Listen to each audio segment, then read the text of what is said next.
Good morning dear student. IMC polytechnic में diploma in civil engineering third semester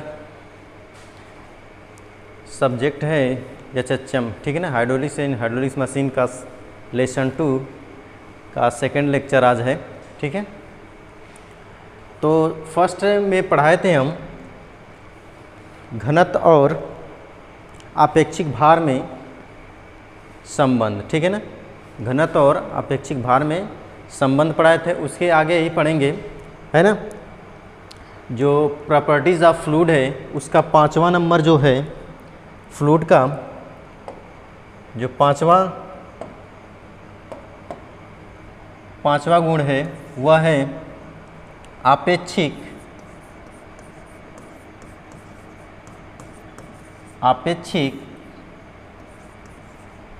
या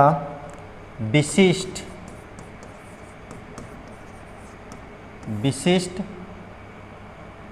गुरुत्व या आपेक्षिक घनत्व।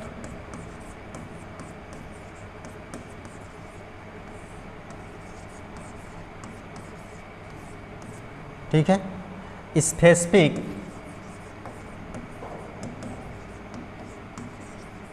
ग्रेविटी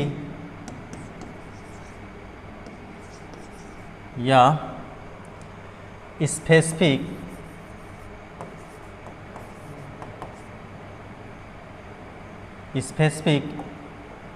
डेंसिटी, ठीक है। इसके बारे में आज बात करेंगे, है ना। जैसे तरल पदार्थ है, कोई क्या है, तरल पदार्थ है ना, कोई तरल पदार्थ का घनत्व, किसी तरल पदार्थ का घनत्व तथा किसी मानक तरल पदार्थ का घनत्व के अनुपात को हम कहते हैं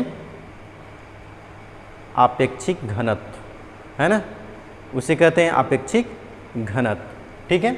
यानी कि कोई अगर तरल पदार्थ है, कोई चाहे जल हो, है ना, चाहे लिक्विड फॉर्म कोई भी हो, है ना, लेकिन उसके साथ एक मानक तरल हो। मानक तरल का मतलब ये हो गया कि मानक तरल का मतलब जैसे हो कि जल है, आयल है ना, पारा है, तो ये सब क्या है, मानक तरल है ना। तो उसी के अनुपात को हम क्या कहेंगे, आपेक्षिक घनत्व या विशिष्ट गुरुत्व, ठीक है ना। तो इसको हम आपेक्षिक घनत्व को आपेक्षिक घनत्व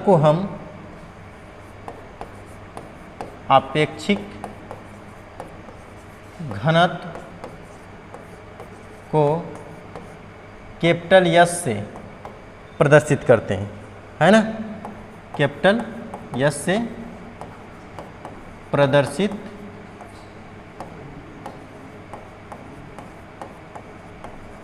करते हैं। समझ में आई बात। आपेक्षिक घनत्व जो है उसको कैपिटल एस से प्रदर्शित करते हैं। तो आपेक्षिक घनत्व बराबर होता है द्रव का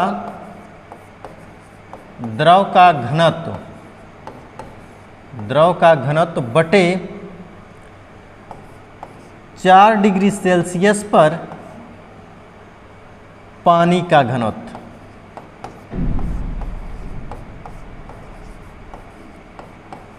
4 डिग्री सेल्सियस पर पानी का घनत्व। समझ में आई बात। यानी कहने का मतलब ये हो गया कि ये तो तरल पदार्थ है, यानी कि तरल पदार्थ का घनत्व है ना, लेकिन जो ये नीचे है वह है एक मानक तरल पदार्थ का घनत्व। मानक तरल पदार्थ का घनत्व मतलब यहाँ पे जल हो सकता है, पारा हो सकता है, तेल हो सकता है ना। तो वो हो गया मानक तरल पदार्थ, ठीक है ना। तो यहाँ पे अगर द्रव का घनत्व निकालना हो, द्रव का घनत्व बराबर आपेक्षिक, ये क्या है, इसको क्या कहते हैं, आपेक्षिक घनत्व गुणे ये क्या हो गया, पानी का घनत्व, है ना, क्या हो जाएगा, पानी का घनत्व। समझ में आई बात? यानी कि द्रव का घनत्व बराबर क्या हो जाएगा, ये जो है इसमें गुणा हो जाएगा, ये द्रव के घनत्व में, आपेक्षिक घनत्व में, है ना। तो आपेक्षिक घनत्व गुणे पानी का घनत्व हो जाएगा। ठीक है। अब यहाँ पे द्रव का घनत्व जो है, द्रव का घनत्व, घनत्व को किससे पढ़ते हैं, रो से, है ना। रो, है ना, ये किस में है, ये लिक्विड है ना। LIV ये मतलब लिक्विड फॉर्म, है ना, ये लिक्विड फॉर्म हो गया। ठीक है। बराबर आपेक्षिक घनत्व को कैपिटल S से, और ये पानी का घनत्व मतलब कि रो W। ठीक है ना, ये पानी का घनत्व हो गया। ठीक है ना। तो पानी का जो घनत्व होता है, पानी का जो घनत्व जो होता है वह 4 डिग्री सेल्सियस पर पानी का घनत्व 1000 किलोग्राम प्रति घन मीटर होता है। यानी 4 डिग्री सेल्सियस पर पानी का घनत्व, पानी का घनत्व कितना होता है, 4 डिग्री सेल्सियस पर पानी का घनत्व 1000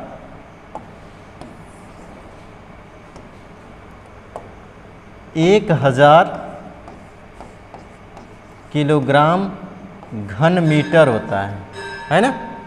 1000 किलोग्राम घन मीटर होता है। इतनी बात समझ में आई, है ना। यानी कि यहाँ पे कह सकते हैं, यहाँ पे कह सकते हैं कि अतः क्या हो जाएगा, द्रव का घनत्व कितना हो जाएगा, रो लिक्विड फॉर्म, है ना, यस है ना। तो यहाँ पे क्या हो जाएगा, यस गुणे 1000, है ना, 1000। समझ में आई बात? यहाँ पे 1000 हो जाएगा। इसको लिख देंगे किलोग्राम प्रति घन मीटर, है ना। समझ में आई बात? इतना आ रहा है समझ में। और अगर यहाँ पे यस जो है आपेक्षिक घनत्व, आपेक्षिक घनत्व का मतलब कि यहाँ पे अगर हम कह दें, है ना, अगर हम यहाँ पे कहें कि जो यहाँ पे आपेक्षिक घनत्व, अगर हम इसको आपेक्षिक घनत्व अगर कोई दूसरा ले लें, है ना, समझिए बात को। अगर हम ये द्रव, अगर इस द्रव को मालूम हो जाए हमें, ये द्रव जो है अगर हमें मालूम हो जाए कि कोई एक ऐसा द्रव है ना, तो उसका भी हमें आपेक्षिक घनत्व मालूम हो जाएगा। जैसे अगर हम कहें कि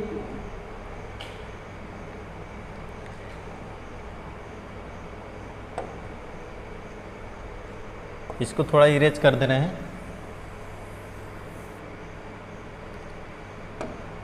अगर कहें इसी प्रकार, इसी के नीचे रहेगा, इसी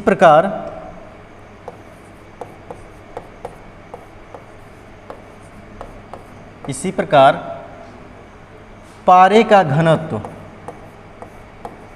पारे का घनत्व बराबर पारे का आपेक्षिक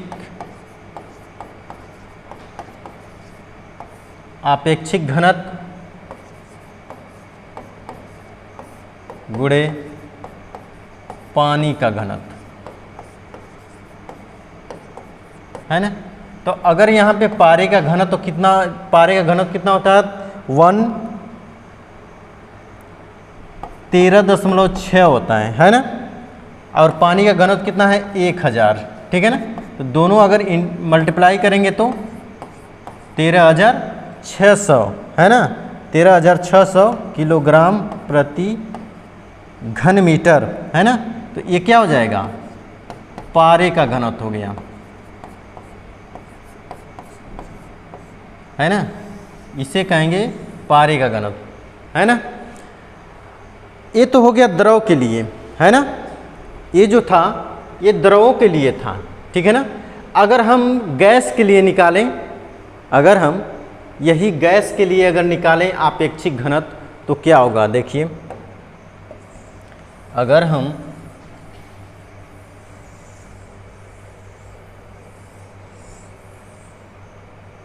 अगर हम इसी को गैस के लिए निकालते हैं, जैसे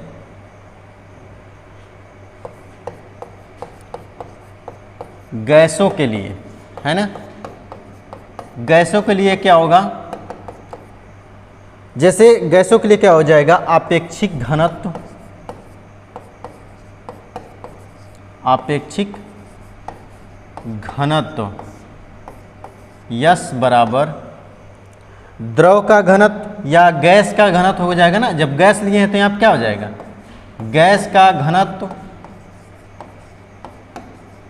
है ना, बटे वायु का घनत्व। समझ में आ रही बात? यानी कि यहाँ पे ये वायु क्या हो गया, यह एक मानक हो गया। वायु क्या है, एक मानक तरल पदार्थ हो गया। समझ में आई बात? तो इसलिए गैस का घनत्व बटे वायु का घनत्व, है ना, ये हो जाएगा गैसों के लिए। ठीक है, अब अगली हेडिंग है छठवां इसका, पदार्थों के गुण में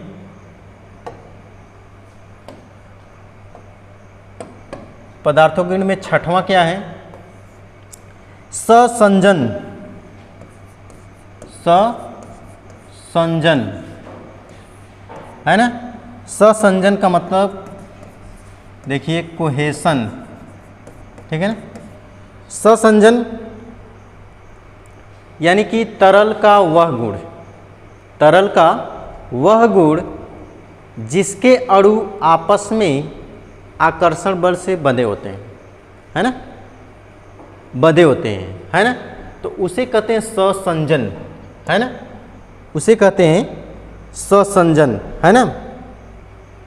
या ये कह सकते हैं कि किसी तरल पदार्थ के अणु, किसी तरल पदार्थ के अणु जब एक दूसरे को आकर्षित करते हैं, जब एक दूसरे को आकर्षित करते हैं तो उसे हम कहते हैं ससंजन, है ना, उसे कहते हैं ससंजन, है ना। समझ में बात है ना। और यहाँ पे और एक चीज़ यहाँ पे ये है कि जो कहने का मतलब यहाँ पे ये है, ससंजन का मतलब कि दोनों अणु, तरल के जो दोनों अणु हैं, तरल के जो दोनों अणु हैं वह एक ही पदार्थ के हैं, है ना। जब एक ही तरल पदार्थ के अणु एक दूसरे को आकर्षित करते हैं या आकर्षित करते हैं तो उसी को हम कहते हैं ससंजन, है ना, उसी को बोलते हैं ससंजन। समझ में आई बात ना। इसमें क्या है, तरल पदार्थ एक है ना। अब इसी में एक है 7वां नंबर देखिए, आसंजन। आसंजन, अधेशन, है ना। आसंजन का मतलब हो गया कि तरल पदार्थों के दो भिन्न तरल पदार्थ, है ना। तरल पदार्थ रहेगा लेकिन अलग अलग पदार्थ रहेगा, है ना। एक पानी रहेगा तो एक जल रहेगा, है ना। एक पानी रहेगा तो एक ऑयल रहेगा, है ना, इन तेल, है ना। एक पानी रहेगा तो एक तेल रहेगा, ठीक है ना। तो जब दो भिन्न तरल पदार्थ रहते हैं तो उसके अणु एक दूसरे को आकर्षित करते हैं तो उसे कहते हैं आसंजन, उसे कहते हैं आसंजन। समझ में आई बात ना। तो इसमें क्या होता है,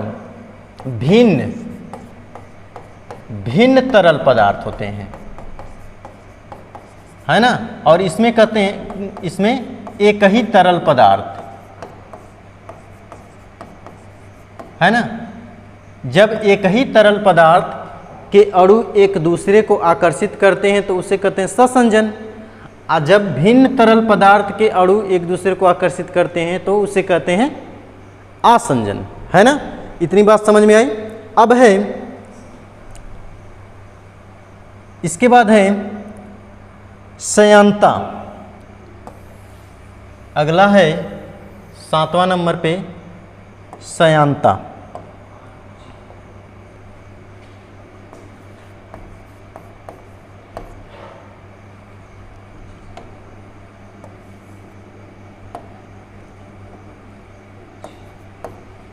श्यानता, पोरोसिटी,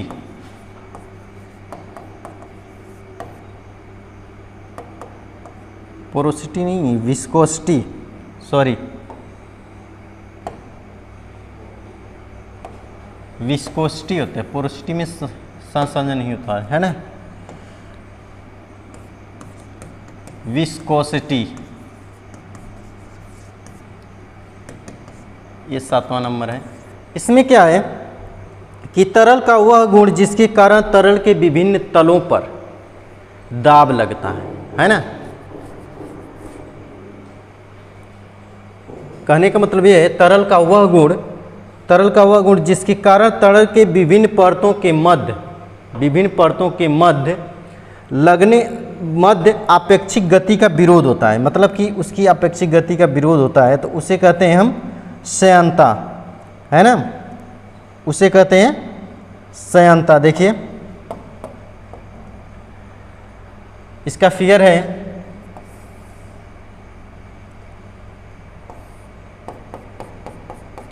ये श्यानता का फिगर है ऐसे।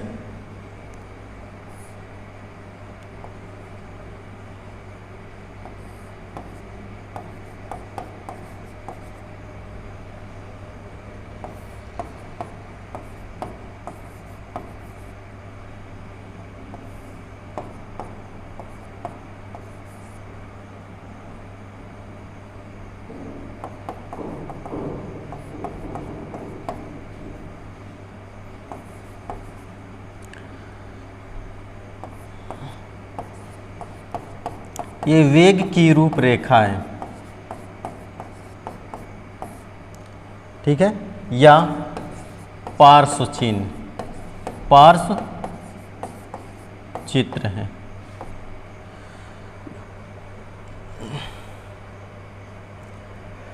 ये जो है स्थिर सतह है, स्थिर समतल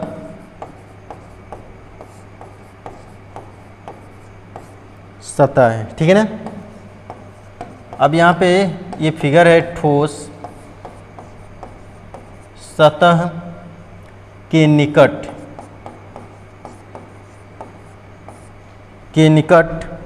वेग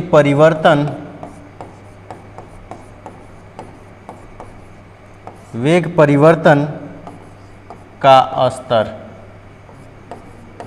है ना। अब यहाँ पे देखिए कि श्यानता को हम किससे प्रदर्शित करते हैं, म्यू से, ठीक है ना। श्यानता को किससे प्रदर्शित करते हैं, म्यू से। तो इस श्यानता का पहले मतलब ये है कि तरल का वह गुण जिसके कारण तरल की विभिन्न परत, तरल की जो परत होती है, तरल की विभिन्न परत के मध्य आपेक्षिक गति का, तरल के विभिन्न परत पर आपेक्षिक गति, है ना, परतों के मध्य, यानी कि जो परत है उसके मध्य आपेक्षिक गति का अगर विरोध होता है ना, आपेक्षिक गति का जो विरोध होता है उसे हम कहते हैं श्यानता, ठीक है ना। इतनी बात समझ में आई। जैसे अगर मान लें कि अगर मान लेते हैं, अगर माना समतल सतह से y दूरी पर द्रव की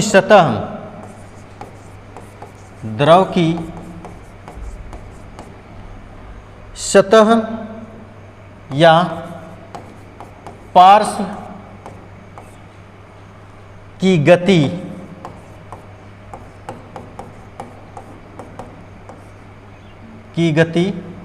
u है ना। कहने का मतलब कि माना समतल सतह से, इस समतल सतह से y दूरी पर जो द्रव का वेग है, y दूरी पर द्रव की जो सतह है ना, द्रव की सतह या पार्श्व की गति, है ना, द्रव की सतह की गति या पार्श्व की गति कितनी आ रही है, u है, है ना, स्मॉल u है। तो u है ना, और y प्लस डी वाई है ना, y प्लस डी वाई। अगर यहाँ से यहाँ तक का देखा जाए, यहाँ से यहाँ तक देखा जाए तो y प्लस डी वाई हो गया। तो यानी कि समतल सतह से यहाँ तक अगर देखा जाए तो y प्लस डी वाई है ना। डी वाई दूरी पर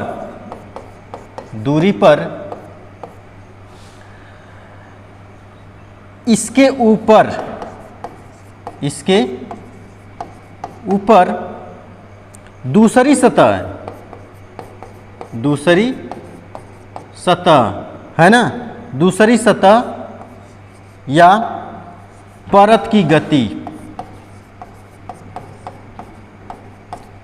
गति u प्लस डी यू है ना।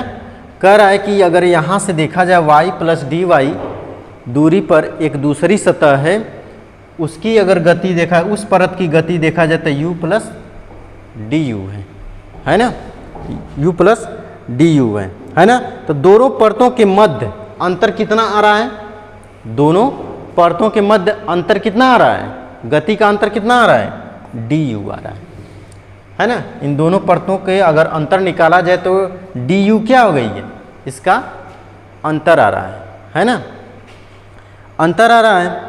तो कह सकते हैं कि दोनों परतों के आगे की ओर बढ़ने में एक दूसरे की गति का विरोध करती है ना। इसको आगे बढ़ने में एक दूसरे की क्या होता है, गति का विरोध होता है ना।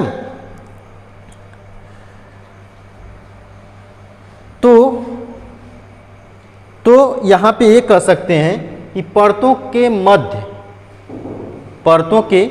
मध्य इस परतों के मध्य कार्यरत कर्तन प्रतिबल है ना, कर्तन प्रतिबल टाउ है ना, कर्तन प्रतिबल टाउ दूरी y के सापेक्ष वेग परिवर्तन की दर के समानुपाती होता है ना। यानी कि वेग परिवर्तन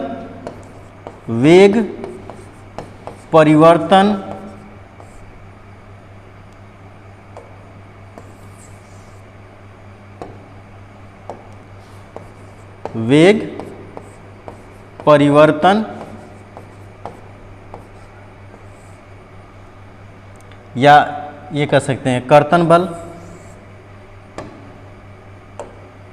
बल जो है, कर्तन प्रतिबल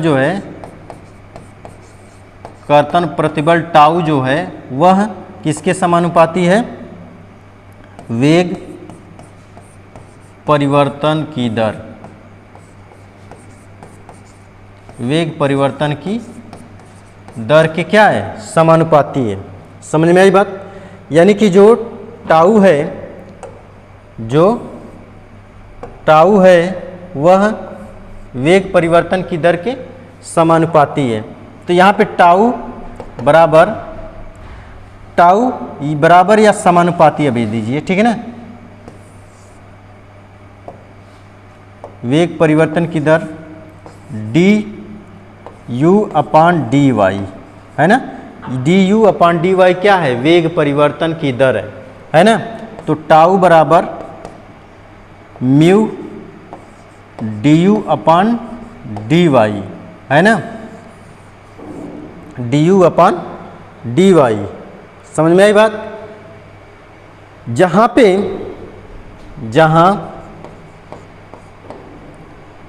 जहाँ म्यू बराबर क्या है, समानुपाती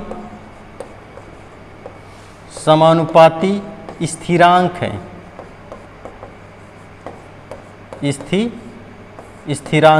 है ना। और इसे ही स्थिरांक है और इसे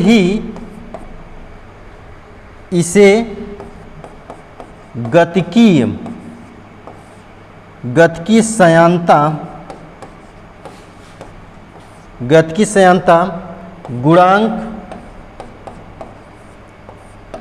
या संयांता कहते हैं।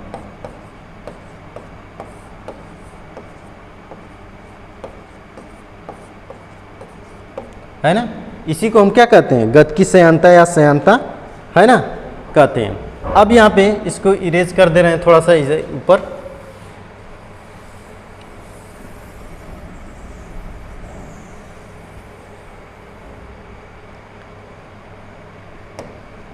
ठीक है, गति की श्यानता कहते हैं। अब यहाँ पे du/dy या ये कह सकते हैं dy,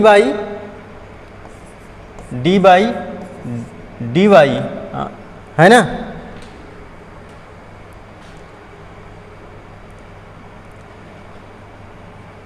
du/dy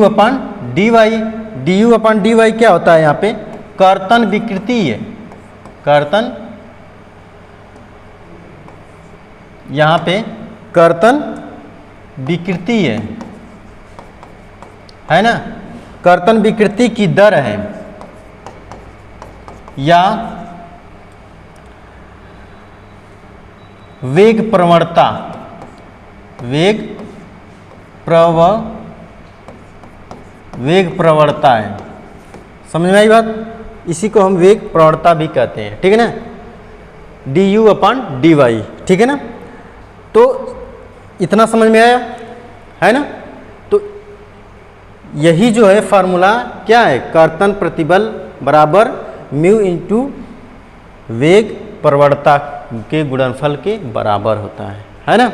अब यहाँ पे क्या है कि इसका मात्रक देख लीजिए, एक मात्रक कैसे निकालते हैं, है ना।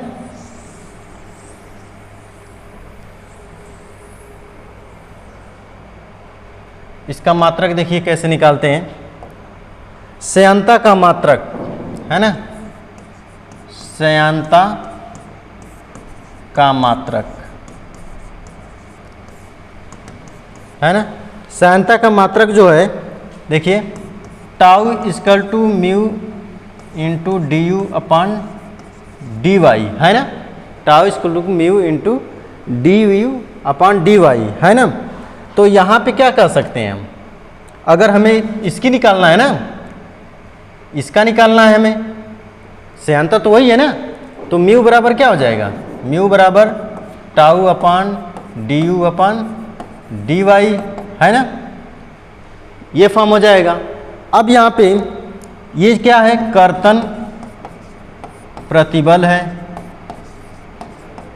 ना, ये कर्तन प्रतिबल है, और ये क्या है ऊपर वाला, वेग परिवर्तन की दर है, वेग परिवर्तन की दर है, और जो नीचे है वह दूरी परिवर्तन है, दूरी परिवर्तन है। समझ में आ रही बात ना, ये जो क्या है, ये वेग परिवर्तन है और नीचे जो है दूरी परिवर्तन है ना। अब कर्तन प्रतिबल बराबर होता है बल बटे क्षेत्रफल, बल बटे क्षेत्रफल होता है, और वेग परिवर्तन का मतलब क्या होता है, दूरी बटे समय, है ना, और दूरी परिवर्तन बराबर 1/दूरी, है ना, ये फॉर्म हो जाएगा। तो यहाँ पे निकालेंगे बल का मात्रक क्या हो जाएगा, अगर यहीं पे अगर हम काट दें तो इससे क्या हो जाएगा, दूरी से दूरी कैंसिल हो जाएगा, है ना, दूरी से दूरी कट जाएगा, है ना। तो क्या आ जाएगा, बल गुणे समय बटे क्षेत्रफल, ये फॉर्म आ जाएगा, है ना। तो बल क्या है, बल F यानी न्यूटन, है ना, समय सेकेंड प्रति क्षेत्रफल मतलब मीटर, स्क्वायर मीटर, है ना। तो म्यू श्यानता का मात्रक क्या हो गया, न्यूटन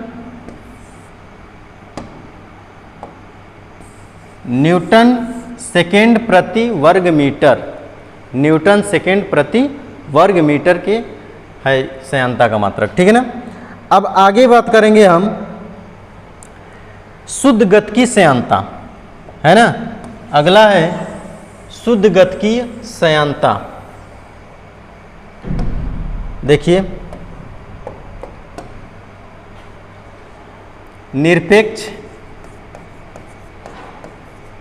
निरपेक्ष या शुद्ध गति की श्यानता।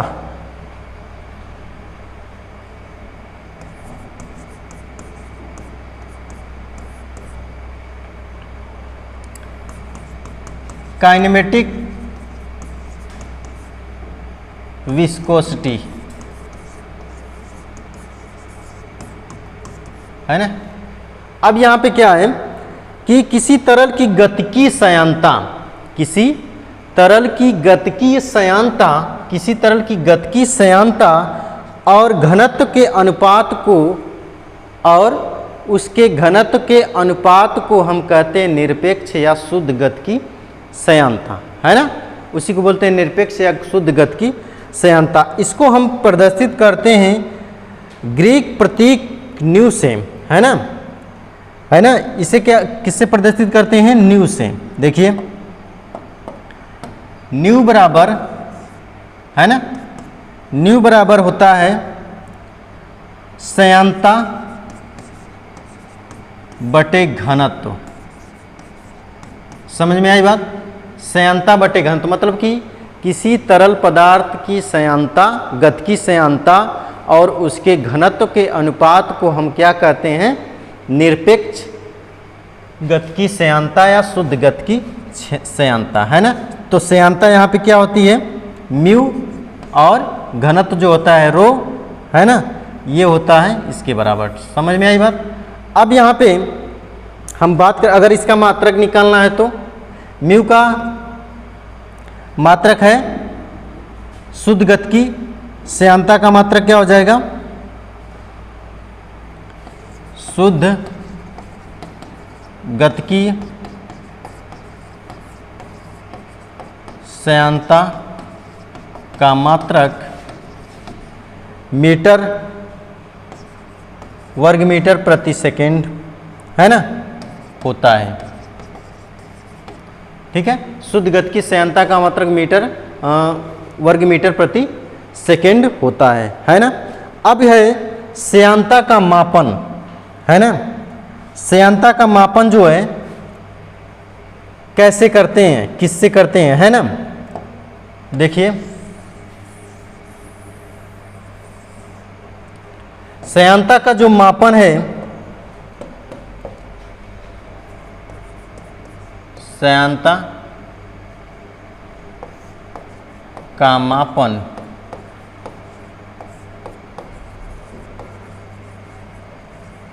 मेजरमेंट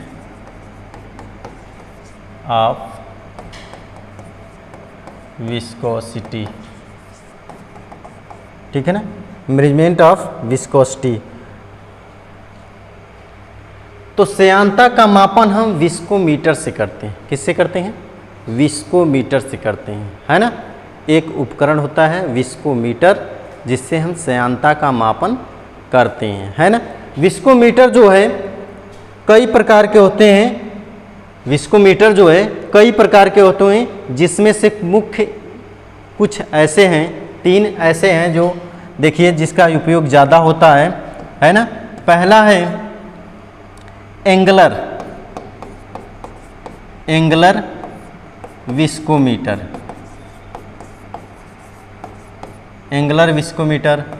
दूसरा है रेडवुड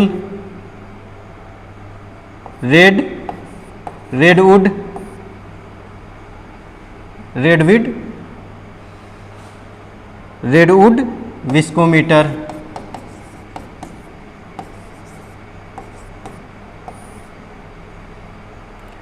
तीसरा है सेबोल्ट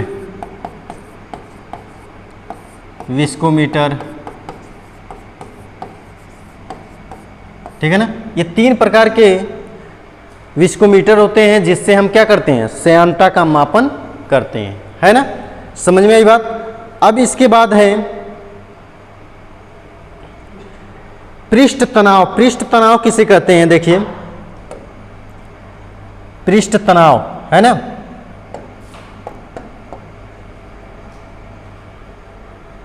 10वां है पृष्ठ तनाव,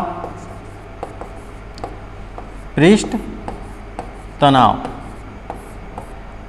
है ना। सरफेस टेंशन, सरफेस टेंशन देखिए इसका फिगर होता है ऐसे,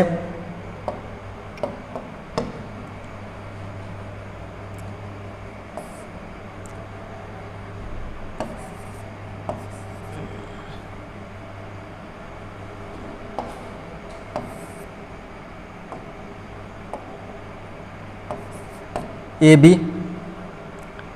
इसकी जो लेंथ है यल है ना। तो ये एक इधर बल लगेगा, एक इधर है ना, एफ इस तरह है, ये पूरा जल है ना, समझ में आई बात। तो किसी द्रव या गैस या एक दूसरे द्रव की संपर्क सतह, मतलब कि कोई ऐसा द्रव है ना, कोई ऐसा द्रव है जो एक दूसरे में घुले ना। जैसे अगर कहा जाए कि अगर हम जल में तेल मिला दें तो क्या जल में तेल पूरी तरह से घुल जाएगा? नहीं घुलेगा, नहीं घुलेगा। जो तेल की सतह होगी वो अलग होगी और उसकी दोनों सटी होंगी। तो कहने का मतलब यही जो है तल तनाव का मतलब ये हो गया कि जब जहाँ से जैसे ही जल में तेल प्रवेश कराते हैं, है ना, जल में जैसे ही तेल प्रवेश कराते हैं तो जल की सतह की ऊपर हो जाती है, और सॉरी तेल का सतह का ऊपर हो जाती है और जल का नीचे हो जाती है। तो दोनों के बीच में एक सतह ऐसी आती है ना, एक सतह ऐसी आती है कि वो जो तेल का जो होता है, तेल के जो कण होंगे वो उसको खींचना चाहेगा और जो जल है वो उसको अपनी ओर खींचना चाहेगा, है ना। तो उसी को हम कहते हैं पृष्ठ तनाव या तल तनाव। समझ में आई बात? उसी को बोलते हैं सरफेस टेंशन, है ना। बात समझ में आई ना? उसी को कहते हैं पृष्ठ तनाव या तल तनाव, ठीक है ना। तल तनाव को हम क्या करते हैं? रो से प्रदर्शित करते हैं, है ना। तल तनाव को हम किससे प्रदर्शित करते हैं? रो से। रो बराबर होता है बल गुणे बल बटे दूरी, है ना, एकांक लंबाई कह सकते हैं, है ना। रेखा के लंबवत आरोपित बल, रेखा के लंबवत आरोपित बल बटे उस रेखा की लंबाई, है ना। रेखा की एकांक लंबाई के गुणनफल के बराबर होता है क्या? पृष्ठ तनाव, ये कह सकते हैं, है ना। समझ में आई बात? इतनी बात समझ में आ गई, है ना। इसका जो मात्रक होता है पृष्ठ तनाव का यसाई मात्रक, है ना, यसाई मात्रक न्यूटन प्रति मीटर होता है ना, न्यूटन प्रति मीटर होता है। समझ में आई बात? इतना, है ना। पृष्ठ तनाव बराबर क्या होता है? बल बटे लंबाई, यानी कि उस पृष्ठ की रेखा की एकांक लंबाई, यानी इस रेखा की एकांक लंबाई, है ना। तो उसी को बोलते हैं हम पृष्ठ तनाव। इतना समझ में आया? अब देखिए, अब बात करेंगे हम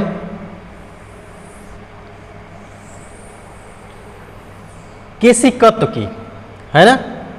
अब बात करेंगे केशिकत्व। देखिए केशिकत्व किसे कहते हैं?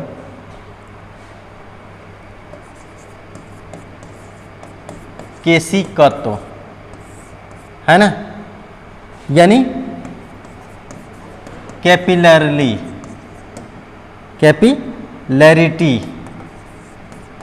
केशिकत्व।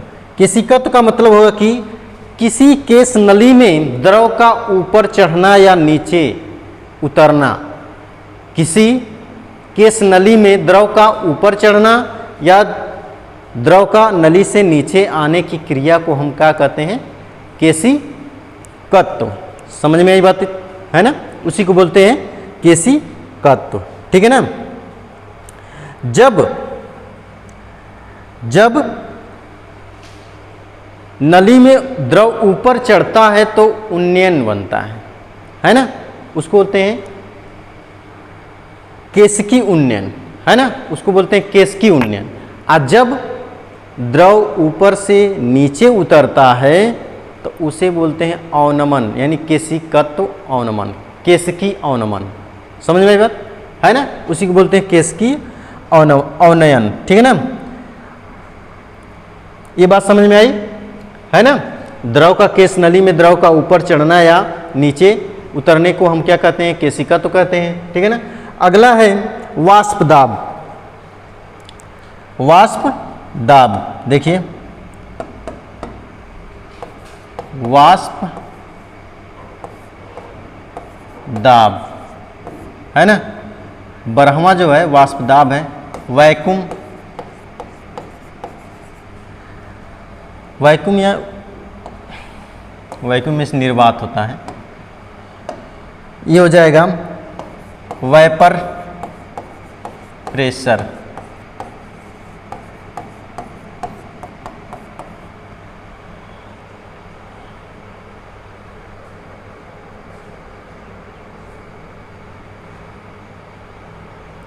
ठीक है ना। दाब, वाष्प दाब किसे कहते हैं, जब हम किसी द्रव का गैसीय अवस्था जब आ जाता है ना, किसी द्रव के द्रवीय अवस्था से जब गैसीय अवस्था होता है, कोई द्रव है, द्रव से जब गैसीय अवस्था होता है तो उसको हम, उस क्रिया को क्या कहते हैं, वाष्पीकरण। समझ में आई बात, उस क्रिया को क्या कहेंगे, वाष्पीकरण। जैसे अगर हम किसी बर्तन में जल को उबालें तो वह क्या हो जाएगा, भाप बनकर उड़ेगा, वाष्प बनकर, है ना। तो कह रहा है, उसी कह रहा है, किसी द्रवीय अवस्था से जब गैसीय अवस्था में परिवर्तित होता है ना, तो उसको कहते हैं वाष्पीकरण, है ना। तो जब वाष्पीकरण होता है तो बर्तन के ऊपर जो ढक्कन रखा रहता है उस पर देखते हैं वाष्प जाकर जम जाती है ना, वाष्प जम जाती है ना, जाकर उस पर वाष्प जमती है। तो वही जो वाष्प होती है उसी के द्वारा फिर बर्तन में जो बर्तन पे क्या करेगा, उस वही दाब डालेगा, है ना। वही वाष्प जो क्या करेगा, उसमें द्रव पे क्या करेगा, दाब डालेगा, है ना, दाब डालेगा, है ना। एक दूसरे के अणु को क्या करेगा, वो नीचे दाबेगा, है ना। तो उसी को हम कहेंगे वाष्प दाब। समझ में आई बात। जैसे प्रेशर कुकर में अगर देखा जाए कि जब वाष्प जब ऊपर हो जाती है तो वो निकलने के लिए, बाहर निकलने के लिए क्या करता है, प्रेशर लगता है, उसका प्रेशर ऊपर निकलने के लिए कोशिश करता है। तो जब निकलने के लिए कोशिश करता है तो जो सीटी होती है उससे वाष्प निकलने लगती है ना। जब ज़्यादा वहाँ का उसका टेम्परेचर हो जाता है तब वो निकलने लगती है। फिर उसके बाद वही जो वाष्प रहती है वो नीचे भी दाबती है, वही जो वाष्प होती है वो बर्तन के नीचे भी एक दूसरे के अणु पर भी वह जो तरल पदार्थ के अणु है उस पर दाब डालती है ना। तो उसी को बोलते हैं वाष्प दाब, है ना।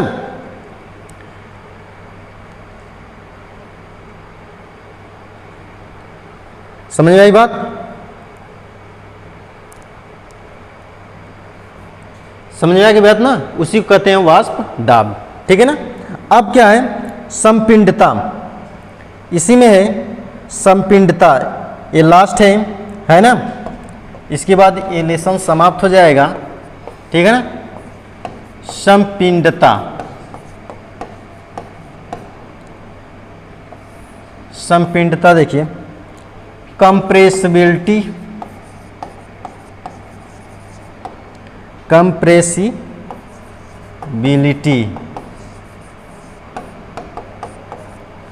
है ना।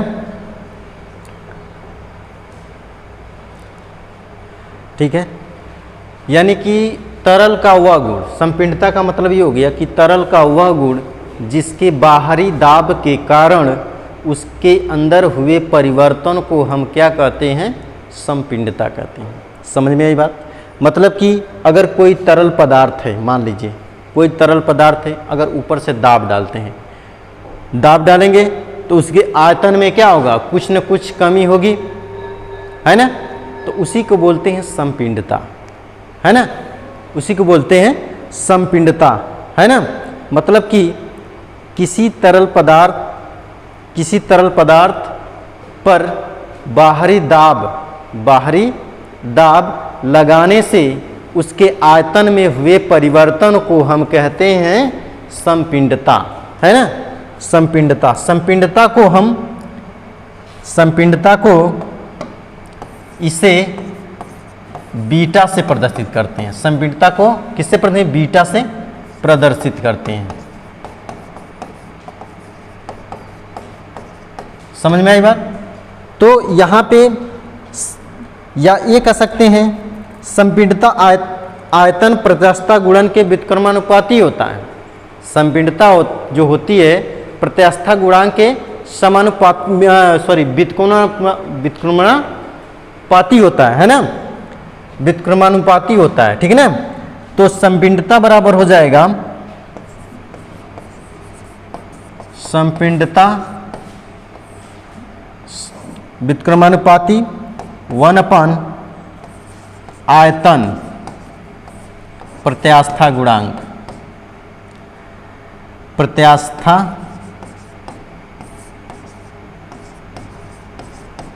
गुणांक, है ना। प्रत्यास्था गुणांक के व्युत्क्रमानुपाती होता है ना। यानी कि यहाँ पे बीटा बराबर क्या हो जाएगा? बीटा बराबर 1/k। समझ आई बात? बीटा व्युत्क्रमानुपाती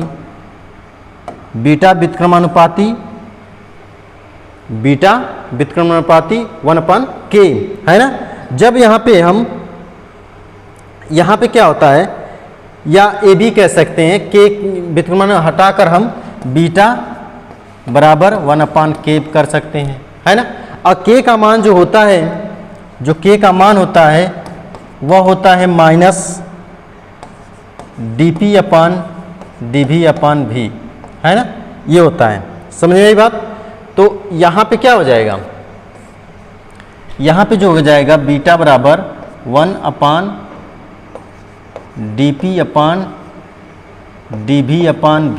है ना। ये फॉर्म आ जाएगा। समझ में आई बात? अब यहाँ पे क्या हो जाएगा कि यहाँ पे देखिए ये चीज़ क्या हो जाएगा, ये चीज़ ऊपर चला जाएगा, है ना। ये चीज़ क्या है, ये उठकर ऊपर चला जाएगा ना। तो ऐसे हो जाएगा, देखिए बीटा dv/v इंटू dp, है ना, नेगेटिव, है ना। ये फॉर्म आ जाएगा। समझे बात? इसका मात्रक, या ये कह सकते हैं, अभी थोड़ा सा रुक जाइए,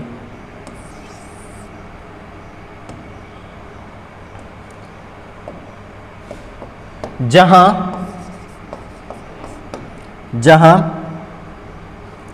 dp बराबर दाब परिवर्तन है, दाब में परिवर्तन, दाब परिवर्तन है, ठीक है ना। dv आयतन परिवर्तन है ना, आयतन में परिवर्तन है, ठीक है ना। और v जो है वह प्रारंभिक आयतन है। कहने का मतलब यह है कि जब कोई दाब होता है, जब